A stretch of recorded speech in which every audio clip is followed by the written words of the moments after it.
Hello दोस्तों, आज हम बात करने वाले हैं मार्शल यूनिवर्स 9 टॉवर मूवी की। गाइस, अगर वीडियो अच्छा लगे तो वीडियो को अपना बहुत सारा प्यार दें। मूवी की स्टार्टिंग में हमें नागापुरम शहर दिखाया जाता है, जहां एक नीलामी होने जा रही है जो कि राजकुमारी सौंदर्या की देखरेख में होने वाली है। लेकिन नीलामी होने से पहले ही सबसे जरूरी चीज, जिसका नाम शीत सिंह तलवार है, वो सुवर्ण महल से चोरी हो जाती है। तो राजकुमारी सौंदर्या अपने सैनिकों से तलवार ढूंढने को कहती है। तभी वहाँ पर उस तलवार को बनाने वाले मास्टर त्रिकंड आ जाते हैं और अपने साथ एक चित्रलिपि लाए होते हैं, जिसे वो तलवार की जगह नीलामी में लगाने के लिए लाए होते हैं। कहते हैं तलवार तो एक ना एक दिन मिल ही जाएगी। फिर सौंदर्या कहती है, आपने कहा था सूर्यवली हमें त्रिकोणीय युद्ध में जीत दिलाएगा, लेकिन वो आएगा कब? तो मास्टर त्रिकंड कहते हैं, आप रणनीति तैयार रखिए, वो आ रहा है। फिर हमें सूर्यवली और उसकी बहन कस्तूरी को दिखाते हैं, जो कि नीलामी में शामिल होने के लिए नागपुरम आए हैं। कस्तूरी सूर्यवली से पैसों का बैग और मास्टर त्रिकंड से मिला हुआ ताबीज छीन लेती है।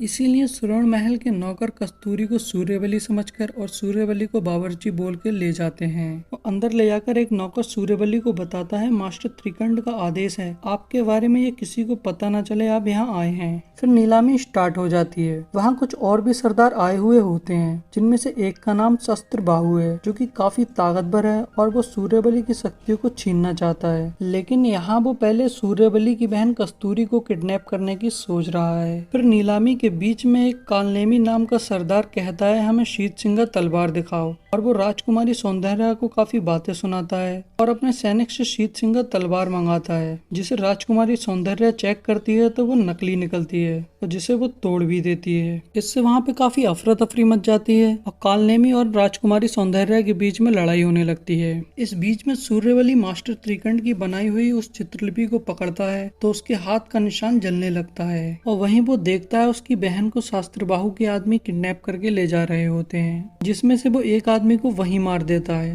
लेकिन शास्त्रबाहु उसकी बहन को किडनैप करके ले जाता है और जब सूर्यवली उसका पीछा करते हुए 9 टॉवर पे पहुंचता है तो उसकी पावर उसके अंदर काम नहीं करती हैं और उसके साथ कुछ अजीब सा होने लगता है, जिसकी वजह से वो बाहर आके गिरता है। फिर हमें बाहु को दिखाते हैं, जो कि काफी बूढ़ा दिख रहा था, क्योंकि रात के 1 बजे के बाद बाहु अपनी असली एज में दिखने लगता था, तो इसलिए वो बहुत बूढ़ा दिख रहा था। फिर हमें सूर्यवली को रोड पे जाता हुआ दिखाते हैं, जहाँ उसे मास्टर त्रिकंड दिखते हैं, लेकिन सूर्यवली उस पर बहुत गुस्सा हो जाता है। कहता है, तुम्हारी वजह से ही मेरी बहन को किडनैप किया गया है, और वो उनकी चित्रलिपि को उनको वापस कर देता है और यहाँ तक कि वो गुस्से में आके उन पे हमला भी करता है। लेकिन मास्टर त्रिकंड उसे बहुत आसानी से रोक लेते हैं। तुमसे अभी बात करना बेकार है, ये कहकर वहाँ से चले जाते हैं। फिर हमें दिखाते हैं सूर्यवली को एक पागल परेशान कर रहा होता है। उसके बाद सूर्यवली नागापुरम में अपनी एक्स गर्लफ्रेंड से मदद मांगने जाता है, जहाँ वो उसकी मदद करने के लिए तैयार हो जाती है, पर बदले में उसकी कुछ शर्तें होती हैं। फिर हमें राजकुमारी सौंदर्या और कालनेमी को दिखाते हैं, जो कि शस्त्र बाहु के पास 9 टॉवर में आए हुए होते हैं, जहाँ बाहु उनसे कहता है, तुम आए दिन लड़ते रहते हो, अपनी इस लड़ाई को खत्म कर दो और आपस में बात कर लो। तब हमें पता चलता है कि वो किसी अमृत कुंड नाम की चीज के लिए लड़ते रहते हैं, जहाँ कालनेमी कुछ भी बात नहीं करता है और वहाँ से चला जाता है। उसके बाद शस्त्रबाहु सौंदर्या से कहता है, मैंने ब्रह्मांड लोक की शक्तियाँ हासिल कर ली हैं, मेरे लिए अमृत कुंड की शक्तियाँ किसी काम की नहीं है, लेकिन अगर तुम त्रिकोणीय युद्ध में सूर्यवली को मेरे सामने खड़ा कर दो तो मैं कालनेमी को मार के तुम्हें यहाँ की महारानी बना दूंगा। फिर हमें अगले सीन में दिखाते हैं, सूर्यवली की एक्स गर्लफ्रेंड अवंतिका उसे अमृत कुंड तालाब के पास ले जाती है, जहाँ सौंदर्या और कालनेमी के लोग आपस में फाइट कर रहे होते हैं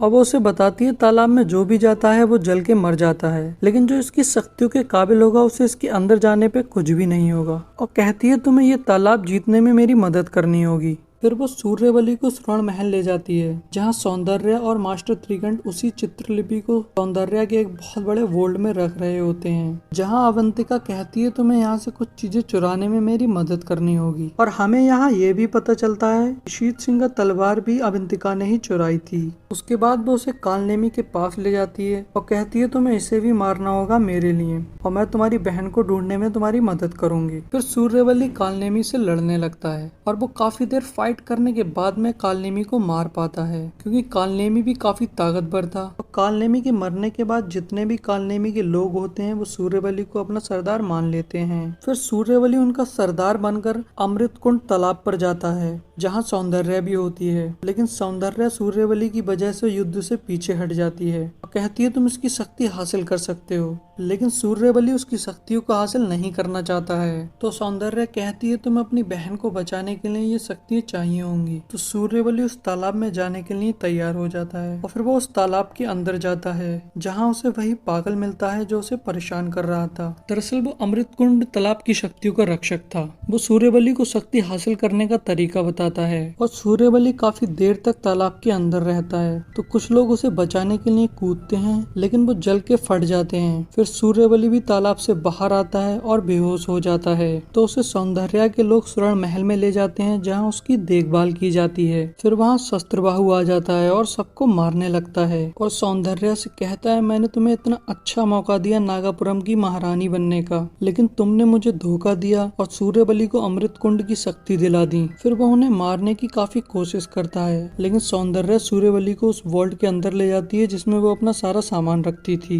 और इस बीच में शस्त्रबाहु रोबोट लेडी को भी मार देता है। पर सौंदर्या और सूर्यवली वॉर्ड के अंदर चले जाते हैं जिससे शस्त्रबाहु कुछ नहीं कर पाता है और अपने 9 तिलिस्म टावर पे लौट जाता है। फिर सूर्यवली को होश आता है लेकिन उसकी पावर उसके कंट्रोल में नहीं होती है और वॉल्ट के अंदर जाने पर उसके हाथ का निशान भी जलने लगता है और वो देखता है वहाँ पर वही चित्रलिपि होती है जो मास्टर त्रिकर्ण ने बनाई थी और जब वो उसे खोल के पढ़ता है तो उसकी पावर उसके कंट्रोल में आ जाती है। फिर सूर्यवली भी 9 तिलिस्म टावर जाता है जहाँ उसको अंदर जाने पे काफी दिक्कत होती है, लेकिन वो उसे संभाल लेता है। फिर उसका सामना शस्त्र बाहु से होता है तो वो बाहु से पूछता है कि उसकी बहन कहाँ है, जिसपे बाहु उससे कहता है मैंने अपने आदमियों से कहा था तेरी बहन को रखने वाली जगह रोज बदलते रहे और मुझे भी नहीं बताएं, तो इसलिए मुझे नहीं पता तेरी बहन कहाँ है। जितने भी लोगों को तेरी बहन के बारे में पता था मैंने उन सबको मार दिया, इसका मतलब अब किसी को नहीं पता तेरी बहन कहाँ पर है, जिससे सूर्यवली कमजोर पड़ जाता है। तो शस्त्रबाहु एक पत्थर के थ्रू उसकी पावर्स लेने लगता है, लेकिन सूर्यवली एकदम गुस्से में आ जाता है और बाहु का मुकाबला करने लगता है और उसको मार देता है। और फिर वो अपनी पावर्स के थ्रू पता लगाता है कि उसकी बहन कहाँ पर है और उसको लेने के लिए निकल जाता है। तब हमें पता चलता है राजकुमारी सौंदर्या को उसकी बहन 2 दिन पहले ही मिल गई थी, जो कि अब स्वर्ण महल में होती है। तो सूर्यवली उसे स्वर्ण महल में लेने जाता है और वो राजकुमारी सौंदर्या पे काफी गुस्सा होता है। तो सौंदर्या उसे बताती है सिर्फ तुम ही शस्त्रबाहु को हरा सकते थे और नागापुरम को उससे बचा सकते थे, इसीलिए मुझे ऐसा करना पड़ा, जिसको सूर्यवली समझ जाता है और गुस्सा नहीं होता है और वो वापस अपने शहर लौट जाता है और उसके आदमी अब अवंतिका के साथ हो जाते हैं और यही हमारी मूवी का एंड हो जाता है।